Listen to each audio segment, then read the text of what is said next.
Hello ladies and gentlemen, boys and girls, animals, minerals, vegetables. This is a little tutorial using TinkerCad and then using Amulet Editor to firstly create content in TinkerCad and export that as a schematic, and then importing that schematic using Amulet Editor into a Minecraft map, no matter what flavor of Minecraft you're using, whether that's Java, Bedrock or Minecraft EDU. So first things first, once you can sign into AutoCAD, TinkerCAD here. I sign in with my Google account, but there's lots of different ways of doing it. But once you've signed in and got it, it's a free account. You can come up here to your designs. You probably don't have any. Press new. Now we've got 3 different things we can do: circuits, code blocks. But what we want to do is 3D design. So click that, and we get into our interface. If I right click, I can move around this work plane. If I scroll on the back of my mouse, I can also move in and out. If I press like middle click, so press down on the middle mouse button, and you can pan left, right, up and down and stuff like that. So I like to scroll out a little bit, so I've got kind of a clean work plane that I can kind of look at. We've got a range of different basic shapes on the right hand side, and we've got some tools at the top, and I'm going to go through them one at a time. So we've got basic shapes, we've got all sorts of other kind of weird stuff. Let's keep to basic shapes, and then you can explore the weird stuff yourself. So first things first, a giant cube. When we look at a cube like this, and we can kind of right click him to move ourselves around, each cube has got handles in the middle and on the corners and on top, so we can kind of make it up and down. We can make it side to side. We can kind of grab the middle one and kind of move it and change the shape of the cube however we want. The little triangle on the top, the little kind of pyramid, means we can move it up and down from the kind of the plane that it's sitting on.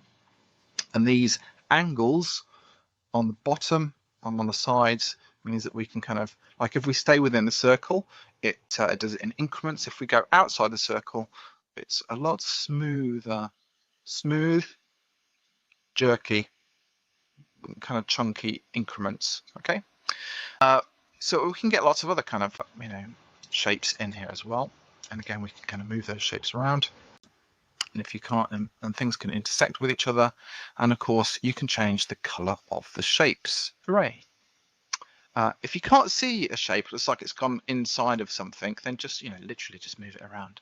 Or say we've got 3 shapes and we want them to kind of align together, we want them to line up, we can kind of select everything, and here's our first tool up here.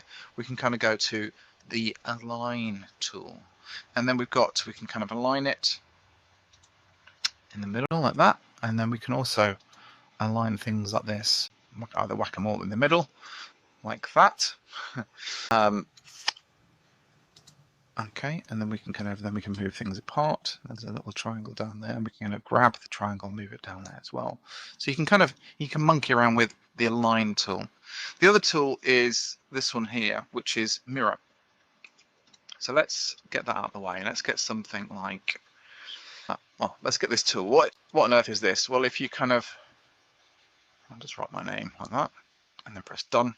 It creates a kind of 3D version, like an extruded version of your name like that. So you can be a bit creative. And if we use the mirror tool, it means we can flip it on particular different axes. Okay, so useful if you want to kind of flip things around and move things around. So there's your line tool, your flip tool, and then if we want to we can kind of group things together. And let's show you what that looks like. So I've got my cube down here. I'm going to sort of shove that in there. I'll put my sphere over here too, and I select them both, just those 2, and I group them together. Now because they're grouped together, they kind of conform to the same color.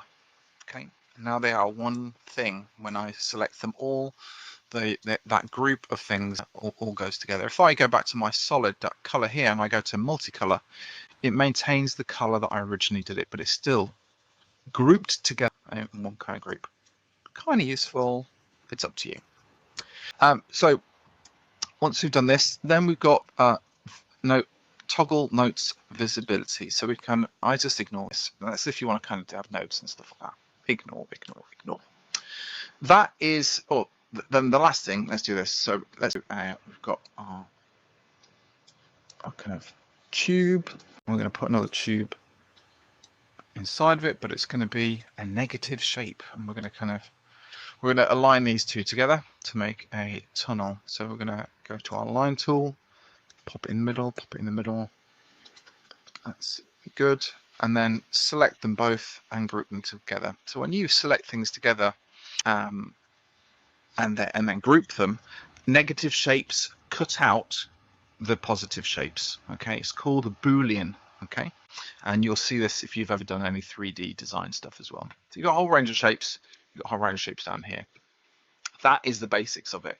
Once you've done that, we can go to our kind of Minecraft section up here. And we've got 3 different resolutions.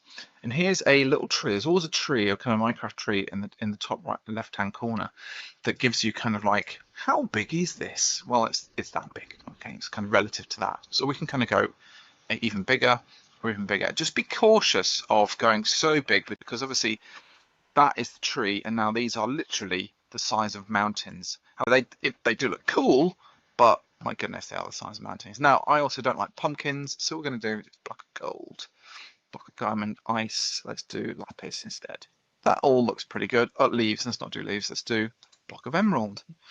Once you've done that, you can press export, and you'll get a little dialog window saying where do you want to export it, and you can just export things to your desktop. Okay. If it doesn't work, by the way, if it doesn't work straight away, just refresh your page and try again. I'll just wait, because sometimes, especially Chrome, it has a bit of a memory issue. You probably won't be able to see this. I've got a little dialog box coming up, so I'm just going to save it to my desktop. They come up also with funny names. Everything's got a kind of like this is called Super Hilliard Fruiran. Now I didn't make that up. TinkerCad kind of makes this stuff up by itself. So again, you can always rename this stuff to, stuff 01. Okay, it's up to you. Okay, so that's the end of that tutorial. Watch the next tutorial to learn how to use Amulet Editor and how to import some of this stuff that you've exported as a schematic. If we see down here, we've got a schematic up that I've saved.